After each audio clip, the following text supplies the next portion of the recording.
So I was a year out of college. I was in like a mid-level independent contributor role.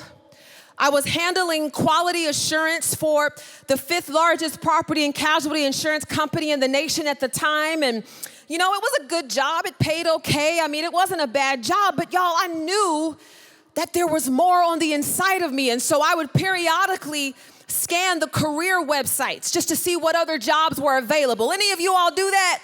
You just kind of go onto the career website because you're like, man, this cannot be all there is.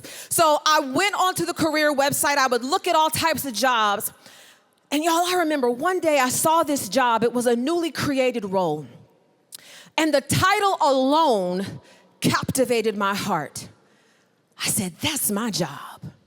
I started to read through the job description and the job responsibilities, and I said, I know I can do that. I could do that at a high level. I know I could accelerate at that job, but y'all, as I read down to the minimum qualifications for the job, it said that you had to have 10 years of progressively responsible management experience. Y'all, I was 1 year out of college. I mean, I had led student organizations, but I had never led a staff. But here's the thing. I knew I could do the job. And so what I did is I went to a woman. She had been with the company for about 20 years. And I had her read the job description, and I told her how excited I was about the job and why I was excited about the job. And I asked her for her opinion, and she said, Nona, you know, I gotta be honest. This is a big job, and you're young. You know, when I was just starting out in my career at your age, I would have never applied for something like this. If I was you, what I would do is I would just put my head down, get my years in, and, you know, maybe eventually apply for something like this. But this is an executive level role, and I just don't think you're ready for that. Y'all, I went home that night, and I was so despondent. I was so defeated. Because I knew I could do the job, but when she spoke that discouragement over my heart, it made me doubt what I felt. But I couldn't sleep. I tossed and I turned, and I eventually got up and I prayed, y'all. I went to God and I said, Lord, I feel like this job was made for me and I was made for it. Give me clarity on what I need to do. I heard the Lord say clearly and audibly, write the vision and make it plain.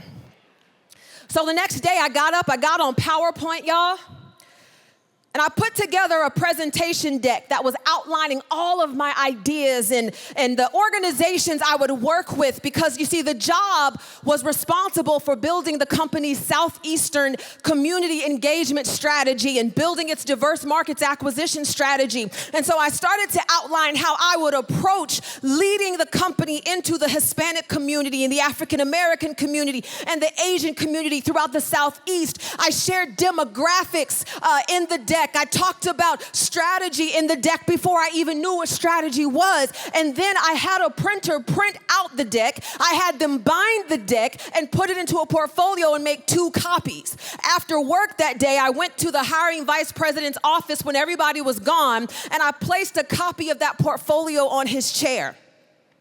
I went into the HR office and I placed a copy of the portfolio on the HR director's chair. The next morning, the HR director called me. He said, hey, Jeff wants to meet with you. Y'all, that was the hiring vice president. I went to his office and I sat there, and he asked me questions about my ideas and my vision, and he asked me questions about my experience and my background, and I didn't really have much to say, but I had a whole lot of ideas. And so after that conversation, he had me meet with another vice president who was from our corporate office in Ohio, and I met with her and I shared my ideas and my passion for the job. And then after that meeting, I got a call from the HR director telling me that I was hired.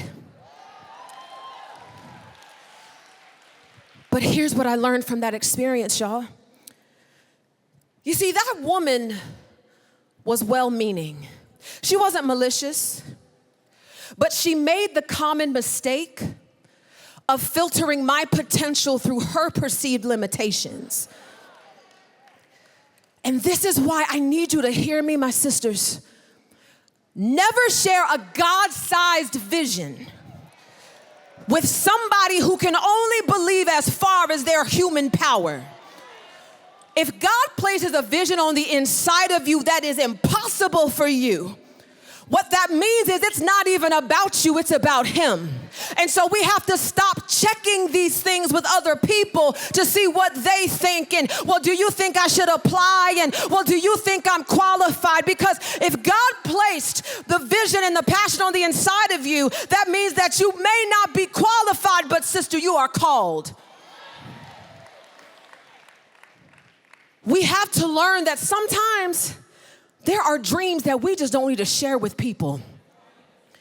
Because when you share a God-sized dream with somebody who only has enough faith for what they can do in their power, they will filter your possibility through their limitation.